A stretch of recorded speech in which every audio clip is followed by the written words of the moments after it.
आप सभी का स्वागत है मेरे YouTube चैनल डिवाइन म्यूजिक में। आज मैं आपको पंडित जी द्वारा करी गई सत्यनारायण भगवान की कथा सुना रही हूँ। अगर किसी कारणवश पंडित जी से आप कथा ना कर पाएं तो आप ये कथा अपने घर में चलाकर सुन सकते हैं। इससे सुख शांति बनती है घर में और सुख समृद्धि धन दौलत आती है। विनय करो कर जोरी अपर्ण रघुबर विमल जस श्रुति सिद्धांत निचोड़। संतार ऋषियों की प्रार्थना पर श्री सूजी कहने लगे कि आप ऋषिगण धन्य हैं। आप जैसे मनुष्य सत्पुरुष कहे जाने के योग्य हैं, जो कि परोपकार के लिए चिंता करते हैं, दुष्टों से कष्ट पाने पर उनको सुख ही देते हैं। हे परोपकारी संतार ऋषियों, इसी प्रकार लक्ष्मीपति विष्णु भगवान से नारद मुनि ने पूछा था, जिस प्रकार आप लोग मुझसे पूछ रहे हो। यदि तुम्हारा ध्यान और किसी तरफ रहेगा ना तो मेरे उपदेश से लाभ उठा सकोगे, ना अन्य कार्य ही बन सकेगा। ये ऋषियों एक समय नारद मुनि परोपकार की इच्छा से नाना लोगों का भ्रमण करते हुए मृत्युलोक में पहुंचे। मृत्युलोक में नारद जी ने देखा कि जितने भी मनुष्य अनेक प्रकार के क्लेश से युक्त हैं और नाना प्रकार के उनमें जन्म लेकर अपने पापों को भोग रहे हैं। नारद मुनि को दया आ गई कि दया धर्म का मूल है, नरक मूल अभिमान, याते दया न छाड़िए जब लोग घटो में प्राण। इसे प्राणी क्लेश देखकर मुनि अपने मन में सोचने लगे कि इनका जो दुख है किस प्रकार दूर हो सकता है। ये मन में सोचते हुए नारद जी वीणा बजाते हुए हर गुणगान करते हुए वैकुंठ लोक को गए।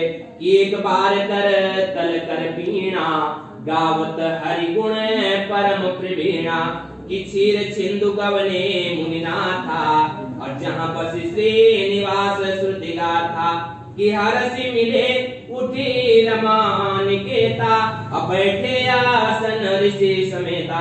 तथा विष्णुलोक में पहुंचकर नारद मुनि ने देखा कि भगवान जो है शुक्लवर्ण है, उनकी 4 भुजाएं हैं, क्रम से शंख चक्र गदा और पद्म शोभित हो रही है। इसलिए देवों के देव तथा स्वामी भगवान की नारद जी स्तुति करते हैं कि जय दुष्ट सहारे भव भय हारे और जय कर दीनहंता। इस प्रकार नारद के मुखारविंद से सुनकर भगवान ने नारद जी से पूछा कि हे नारद, आपका वैकुंठ लोक में किस लिए आगमन हुआ है। कि नारद उवाच, नारद जी कहने लगे कि मृत्यु लोके जना सर्वा सर्वे नाना क्लेश समुन्निता, नाना योनि समुत्पन्ना पश्यन्ते पापं कर्मे। नारद जी कहने लगे हे प्रभु, मैं मृत्युलोक से इस समय आ रहा हूँ। जितने भी मनुष्य वहां पर भी आए अनेक प्रकार के क्लेश से युक्त है, नाना प्रकार की योनि में जन्म लेकर पापों को भोग रहे हैं। अतः इस भगवान को ऐसा उपाय बताइए जिससे उनका जो दुख है छूट जाए। यदि आप उस पर कृपा करते हैं तो कहिए, मैं सुनना चाहता हूँ। भगवान ने नारद जी से कहा कि हे नारद, आपने बड़ी अच्छी बात पूछी है कि परहित सरिस धर्म नहीं भाई और पर पीड़ा सम नहीं दुख भाई। तो अतः कि श्रोता वक्ता ज्ञान निधि कथा राम के कूड़े, किम समझे यहाँ जीव जड़ कलिमल ग्रसितो विनोद। अतः हे नारद, एक छोटा सा उपाय मैं आपसे कह रहा हूँ, ध्यान से सुनो।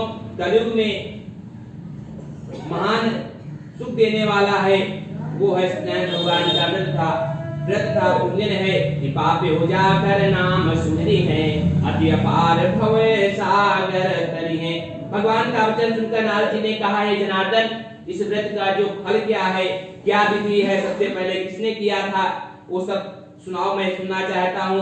भगवान ने कहा कि दुख शोक आदि समनम धन्य धान्य प्रवर्धनम सौभाग्य संतति कर्म सर्वत्र विजय प्रदम। भगवान ने कहा ये जो व्रत है समस्त दुख शोक को नष्ट करने वाला, किसी भी दिन भक्ति भाव श्रद्धा पूर्वक किया जा सकता है। ब्राह्मण बंधुओं के साथ धर्म में तत्पर होकर सत्यनारायण भगवान का पूजन करना चाहिए, जिसमें केले का फल, गेहूं का आटा जिसमें चीनी मिश्रित हो, उसके अभाव में चावल का आटा, सब पदार्थ एकत्र करके सवाई लगाकर भगवान को अर्पण करें। बंधुओं के साथ कथा का श्रवण करें, तत्पश्चात बंधुओं के साथ ब्राह्मण को भोजन कराएं। स्वीकार ही नारद, या फिर जो भी मनुष्य करेगा वांछित फल पाएगा।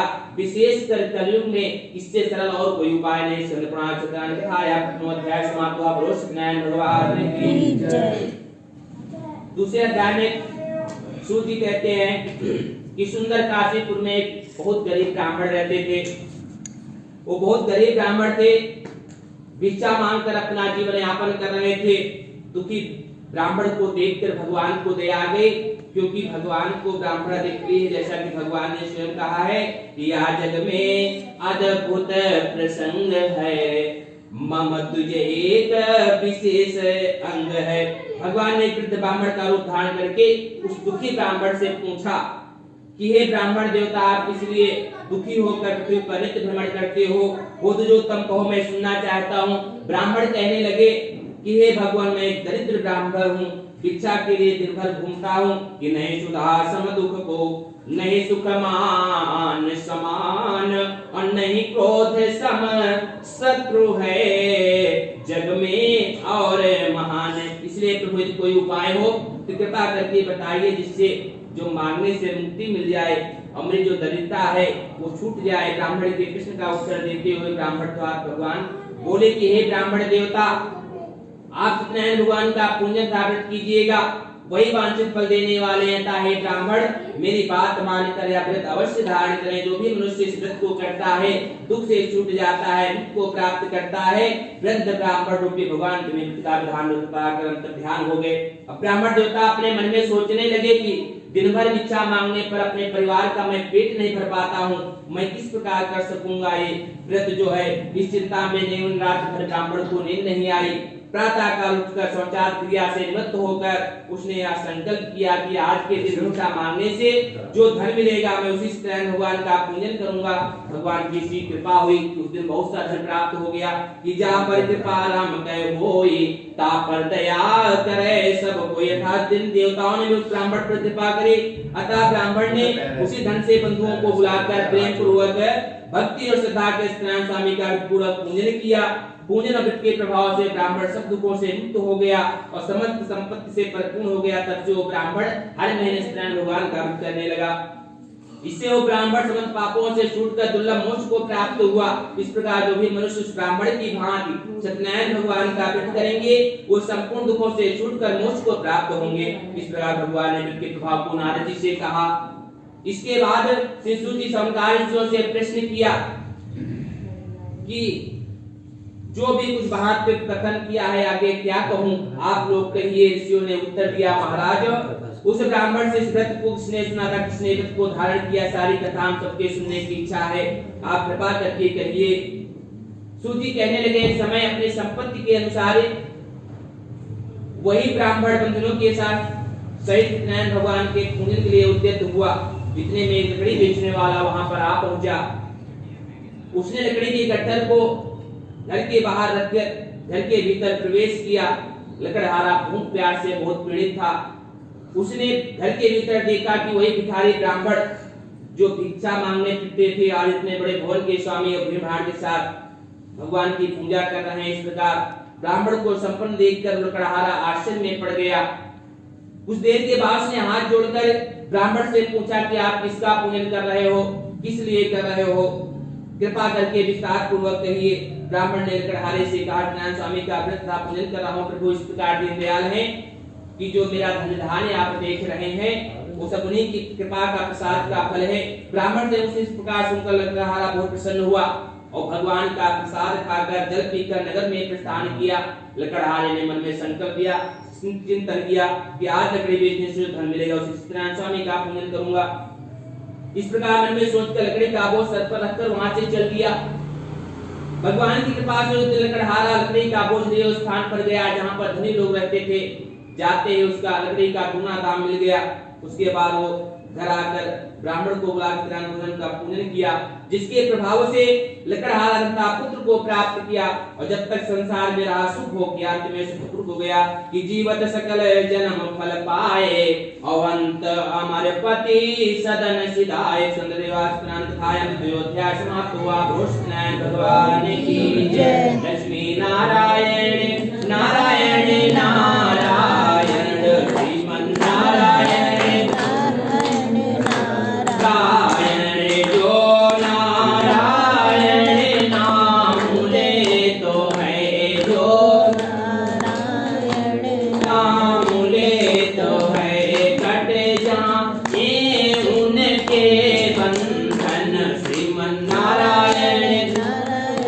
नारायण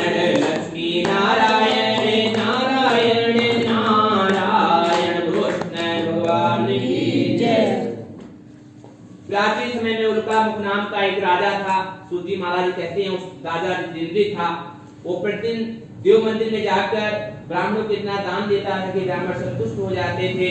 उल्कामुख राजा की पत्नी कमल के समान सती थी। वो इस प्रकार थी कि एक धर्म एक व्रत नेमा, काय वचन मनो पति पद प्रेमा। भस्त्रिका नदी किनारे अपने पति उल्कामुख राजा के साथ सत्यनारायण भगवान का पूजन कर रहे थे। उसी समय साधु नाम का एक वैश्य जो है व्यापार से लौटने पर नाव पर बहुत सा धन लादे स्थान पर आया और नौका को नदी के तट पर खड़ी करके राजा जो है वैश्य जो है राजा के समीप जाकर देखा कि राजा जो है स्त्री के सहित सत्यनारायण भगवान का पूजन कर रहे हैं। राजा से विनय पूर्वक कहने लगा कि हे राजन, आप प्रेम पूर्वक किसका पूजन कर रहे हो, किस लिए कर रहे हो, विस्तार पूर्वक कहिए, मैं सुनना चाहता हूँ। राजा कहने लगे, हे साधु, मैं सत्यनारायण स्वामी का पूजन कर रहा हूँ। बंधुओं जन के सहित इस पूजन का अर्थ है कि मेरे पास राज्य संपदा सब कुछ है, परंतु पुत्र नहीं है। पुत्र की इच्छा के लिए ही पूजन है, इसलिए कि इस व्रत के परिताप से वंशहीन सुत पायो, निर्धन धन पावे तथा रंग राव हो जाए। इसलिए साधु भगवान का व्रत ही दुख से मुक्त कर सकता है। राजा के वचन को सुनकर वैश्य आदर पूर्वक कहने लगा, हे राजन, आप इस व्रत की संपूर्ण विधि कहने की कृपा कीजिएगा। मैं भी इस व्रत को करूंगा, क्योंकि मेरे कोई संतान नहीं है, इसलिए मैं भी इस व्रत को निश्चय ही करूंगा। इस प्रकार वैश्य की बात सुनकर राजा ने सब जैसा कि पूर्व कथित था उससे कहा।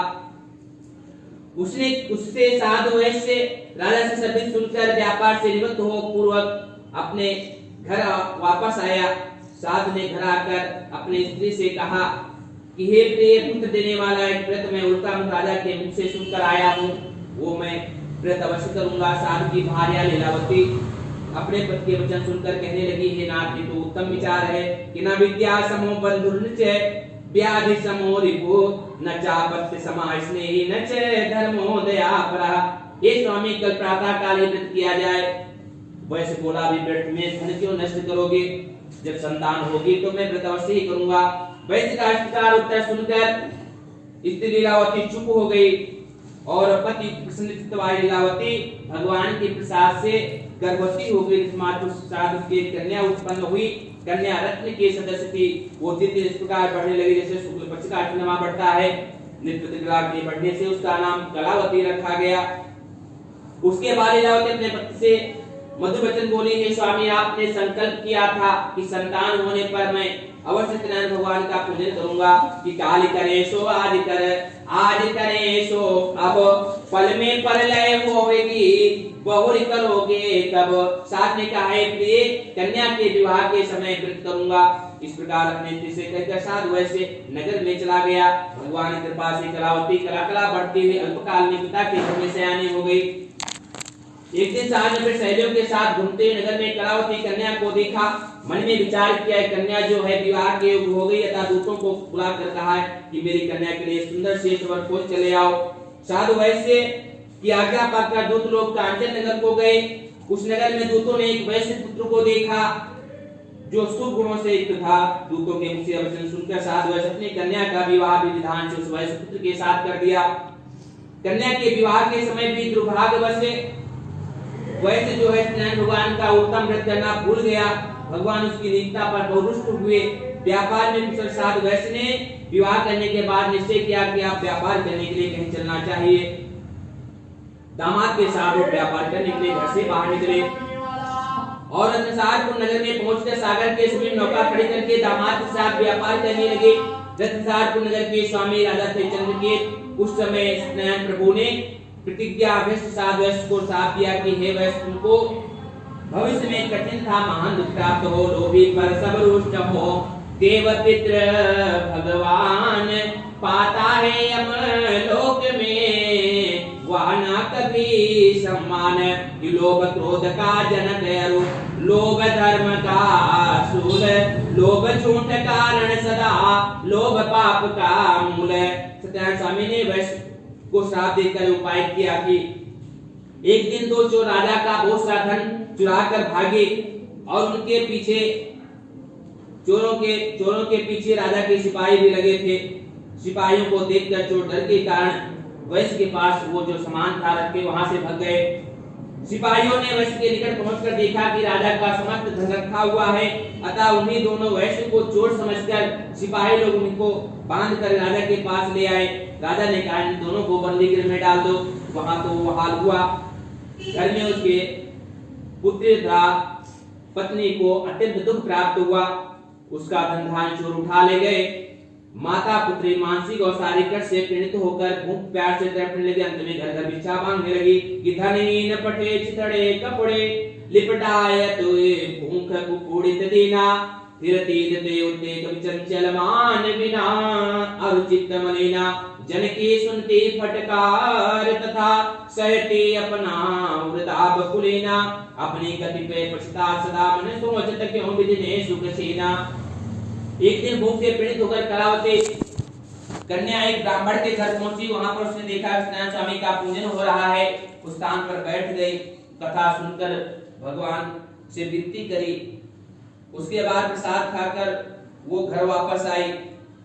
माता की बात सुनकर कलावती ने कहा हे माता, उसने कहा कि मैं सत्यनारायण भगवान का व्रत था, पूजन सुना, उसमें मुझे देर हो गई है। उसके बाद ब्राह्मण के घर भिक्षा के लिए गई थी। वहां सत्यनारायण स्वामी का पूजन हो रहा था, दुख से मुक्त करने वाला पूजन था। लीलावती कन्या का वचन सुनकर भगवान का व्रत करने के लिए उद्यत हुई और कन्या से कहने लगी आज सामग्री एकत्र करो, मैं भी सत्यनारायण स्वामी का पूजन करूंगा। बंधा सुनियो कि स्त्री ने सत्यनारायण भगवान का पूजन किया था। प्रभु से प्रार्थना करी कि हे भगवान, यदि मेरे पति और दामाद शीघ्र वापस आवेंगे तो फिर मैं आपका व्रत अवश्य धारण करूंगा। मेरे पिता दामाद से जो कुछ अपराध हो गया उसे क्षमा कीजिएगा। इस प्रकार लीलावती के प्रति प्रार्थना से भगवान प्रसन्न हो गए और राजा चंद्र के स्वप्न में कहा कि राजन, दोनों वैश्य को कारागार से मुक्त कर दो, जो उनका धन ले लिया है उनका धन वापस कर दो। यदि ऐसा नहीं करोगे तुम्हारे राज्य पुत्र धन से नष्ट कर दूंगा। इस प्रकार स्वप्न में राजा से कहकर भगवान पर ध्यान हो गए। राजा प्रातःकाल अपने जनों से सभा में बैठे हुए रात का देखा हुआ स्वप्न लोगों से कहा।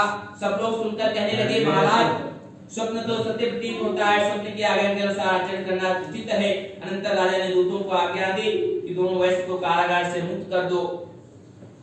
राजा की आज्ञा पाकर दूत लोगों ने कारागार से दोनों वैश्य को निकाल कर राजा के सामने उपस्थित किया।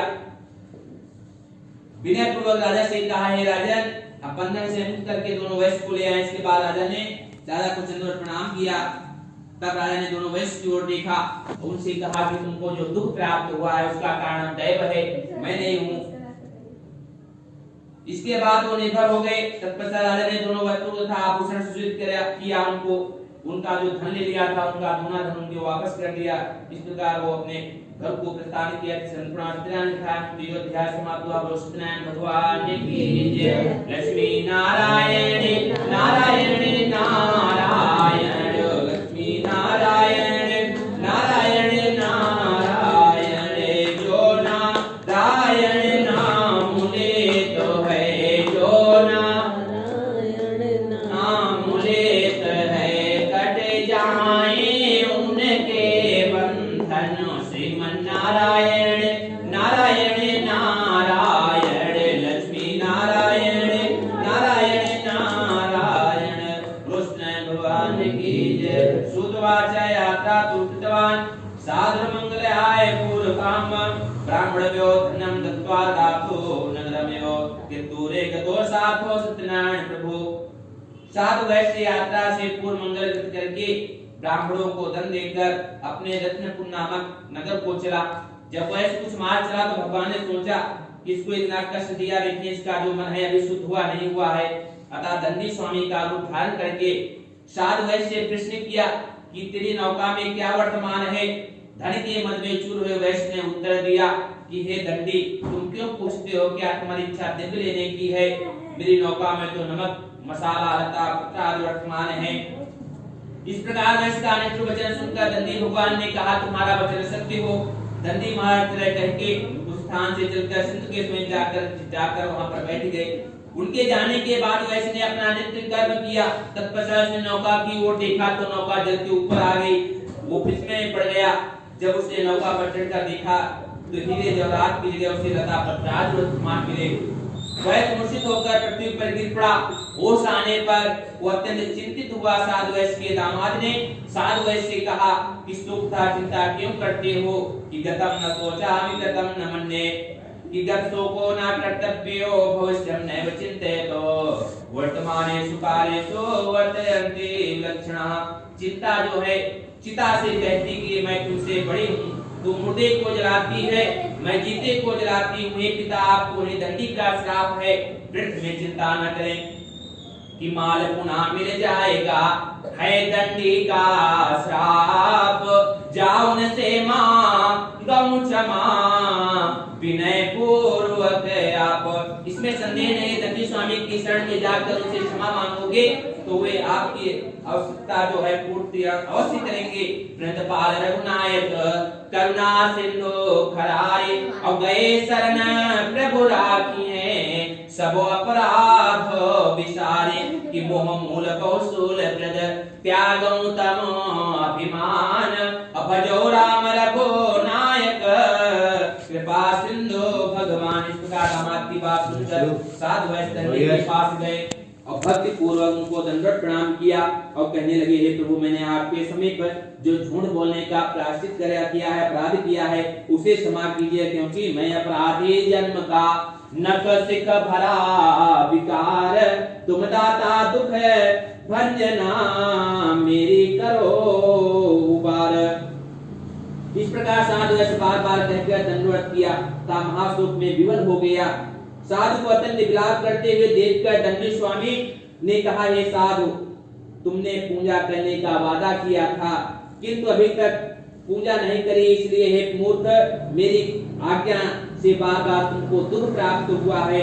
दंडी स्वामी की कथन सुनकर साधु वैश्य स्तुति करने लगा, कि नारद ते व्यास रटे, मुनि स्वामी तो को पार न पावे, कि जाहि अनादि अनंत भेद, सुवेद अछेद निरंतर गावे, निर्गुण पय गुण धारी प्रभु, जग में आकर नित खेल रचावे, कि मूर्ख तथा न जान हो, हम जान कहाँ तुम्हारो गुण पावे। हे भगवान, आपकी माया से ब्रह्मा इत्यादि देवता भी मोहित हैं और वे भी आपके आश्चर्यजनक रूप तथा गुण से अनभिज्ञ हैं। मैं तो मूर्ख हूँ, इसलिए मैं आपको कैसे जान सकता हूँ, माया में लीन हूँ। अब मेरा अपराध क्षमा कीजिएगा, मैं अपने वैभव के अनुसार पूजन करूंगा, मैं आपकी शरण में आया हूँ, अतः मेरा पूर्ण धन देकर मेरी रक्षा कीजिएगा। इस प्रकार साधु की भक्ति की बात सुनकर दंडी स्वामी प्रसन्न हो गए और साधु ऐसे कहने लगे कि धन का घमंड प्यारे मन से तू दूर करो, दौलत खजाना सब यही रह जाना है, अल्पकाल जीवन में राम पर ध्यान धरो, आए हो जहाँ से वहीं पे फिर जाना है, झगड़े और लड़ाई का कुछ भी है काम नहीं, काहे को किसी से बैर तुमको बढ़ाना है, किलाकन में एक बात तुमको बता रहा हूँ, काहू को सताओ मत, अंत मर जाना है। ऐसा कहकर दंडी स्वामी ने वैश्य को वर दिया, तुम्हारा मनोरथ सिद्ध हो जाए, अर्थात तुम्हारा दिव्य तुम्हें वापस मिल जाए। वांछित फल देकर दंडी स्वरूप भगवान विपादस्य हो गए। इसके बाद साधु ने जब आपका नौका देखा तो दिव्य से परिपूर्ण पाया। वैश्य ने लोगों से कहा, देव भगवान की कृपा से मुझे वांछित फल प्राप्त हुआ है। तत्पश्चात वैश्य जनों से उसी स्थान सदापूर्व भगवान का पूजन करके उनकी कृपा से घर को प्रस्थान किया। उसके बाद कुछ समय बाद वो अपने नगर के समीप पहुंचा तो दामाद से कहने लगा कि देखो अपना नगर दिखाई पड़ रहा है। इस प्रकार कहकर अपने दिव्य की रक्षा करने वाले दूत को नगर में भेजा। वहां पर पहुंचकर उसने देखा कि साधु की स्त्री को देखकर हाथ जोड़ वचन कहने लगा कि आपके पति दामाद सभी लोगों के साथ बहुत सा धन लेकर नगर के समीप आ गए हैं। दूत के मुख से वचन सुनकर उस पर पिता पत्नी ने प्रसन्नचित्त होकर उसी समय अपनी कन्या से कहा कि तुम सत्यनारायण भगवान का पूजन करो, मैं शीघ्र ही पद का दर्शन करके आती हूँ। ऐसा कहते हुए पद का दर्शन करने चली गई और कलावती ने अपनी माता की तरह बात सुनकर शीघ्र सत्यदेव का पूजन समाप्त किया और भगवान का प्रसाद बिना ग्रहण किए ही पति के दर्शन के लिए वहां से चल दिया। इससे भगवान रुष्ट होकर उसके पति को नाव सहित जल में डुबो दिया। इसलिए कलावती कन्या अपने पति को नहीं देख सकी, महारोदन में सुख करने लगी। इस प्रकार नौका को डूबी हुई और अपनी कन्या को अत्यंत दुखी देखकर साधु वैसे मन में भयभीत होकर सोचने लगा कि महान आश्चर्य की बात है, देखते ही देखते नौका कैसे लुप्त हो गई, क्या किसी देवता की माया है। साधु वैसे सोच से अत्यंत दुखित होकर सोचने लगा, मेरा वैभव भगवान सत्यनारायण ने हरण किया है या मैं उनकी माया से भ्रम में पड़ा हूँ।